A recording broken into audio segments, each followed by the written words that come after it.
হত্যা মামলার আসামি হিসেবে কন্টেন্ট ক্রিয়েটর তৌহিদ আফ্রিদির ৫ দিনের রিমান্ড মঞ্জুর করেছেন আদালত।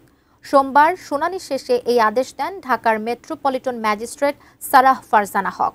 তবে জানা যায়, আদালতে তৌহিদ আফ্রিদির কিডনি জটিলতা, স্ত্রীর প্রেগন্যান্সি সহ খালেদা জিয়ার সাথে তার বাবার ছবি দেখিয়ে জামিন চান তার আইনজীবী। এসআই রাজ জানাচ্ছেন বিস্তারিত।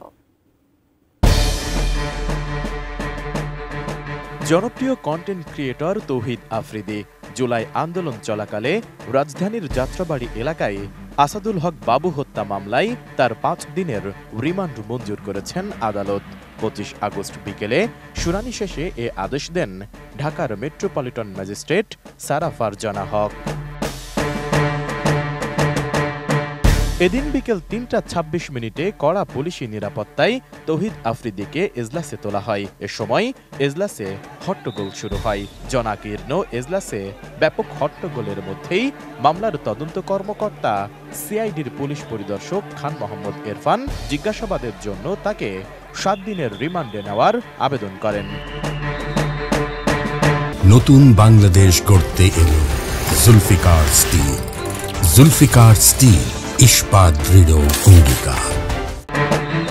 অপরদিকে আসামি পক্ষের অ্যাডভোকেট খায়রুল ইসলাম আফ্রিদির রিমান্ড নামঞ্জুর ও জামিন চেয়ে শুনানি করেন। তিনি আদালতকে জানান, মামলার ঘটনার সঙ্গে আসামির কোনো সংশ্লিষ্টতা নেই। বাদীর অভিযোগ, আওয়ামী লীগের নেতাকর্মী, আইনশৃঙ্খলা বাহিনী ও পুলিশের নির্বিচার গুলিতে ভিকটিম নিহত হন। এখানে আফ্রিদির কোনো ভূমিকা নেই। শুনানিতে এই আইনজীবী আরও বলেন, কিডনি জটিলতায় ভুগছেন আফ্রিদি। তার চিকিৎসা চলমান। অতিরিক্ত হাঁটাচলা করলে তার প্রস্রাবে ব্লাড আসে। এছাড়া তার স্ত্রী প্রেগনেন্ট। মানবিক বিবেচনায় এ সময় তার জামিন চান আইনজীবী। আমরা বিজ্ঞ আদালতে বলেছি যে তৌহিদ আফ্রিদি একজন মিডিয়া ব্যক্তিত্ব এবং শারীরিকভাবে সে অসুস্থ। সে লিভার এবং ক্যান্সারে আক্রান্ত হয়েছে। মহামান্য হাইকোর্ট ডিভিশনের আপডেট ডিভিশনের সুস্পষ্ট আছে, যদি কোনো ব্যক্তি অসুস্থ হয়, মহিলা হয়, প্রতিবন্ধী হয় এবং তাহলে তার রিমান্ড দেওয়া যাবে না। এবং তার যে অসুস্থতার সমস্ত কাগজপত্র আমরা ফিরিস্তাকে বিজ্ঞ আদালতে দিয়েছি, কিন্তু বিজ্ঞ আদালত অত্যন্ত ধৈর্য সহকারে, মনোযোগ সহকারে সেগুলো দেখেছেন।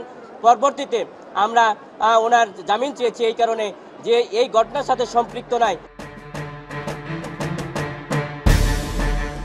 এদিকে রাষ্ট্রপক্ষে আইনজীবী ইব্রাহিম খলিল, ঢাকা মহানগর আদালতের অতিরিক্ত পাবলিক প্রসিকিউটর শামসুদ্দোহা সুমন, ঢাকা বারের সিনিয়র সহ সাধারণ সম্পাদক জহিরুল ইসলাম মুকুল রিমান্ডের পক্ষে শুনানি করেন। শুনানিতে তারা বলেন, এই আসামি মামলায় এজাহারভুক্ত।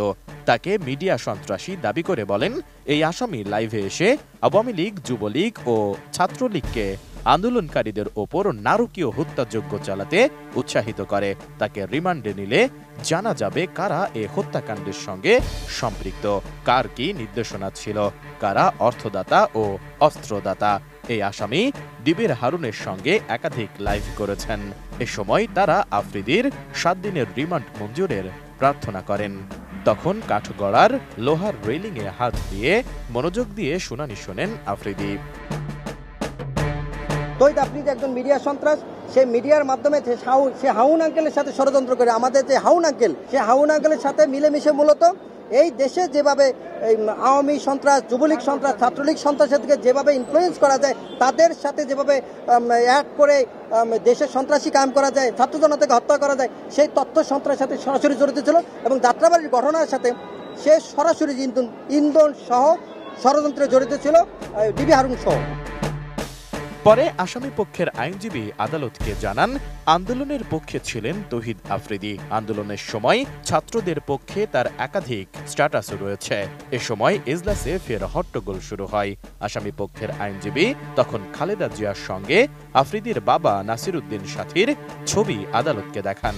ছবি দেখিয়ে তিনি বলেন, আসামির আলাদা রাজনৈতিক কোনো পরিচয় নেই। তার বাবা একজন ব্যবসায়ী, কোনো রাজনৈতিক দলের পদবি নেই।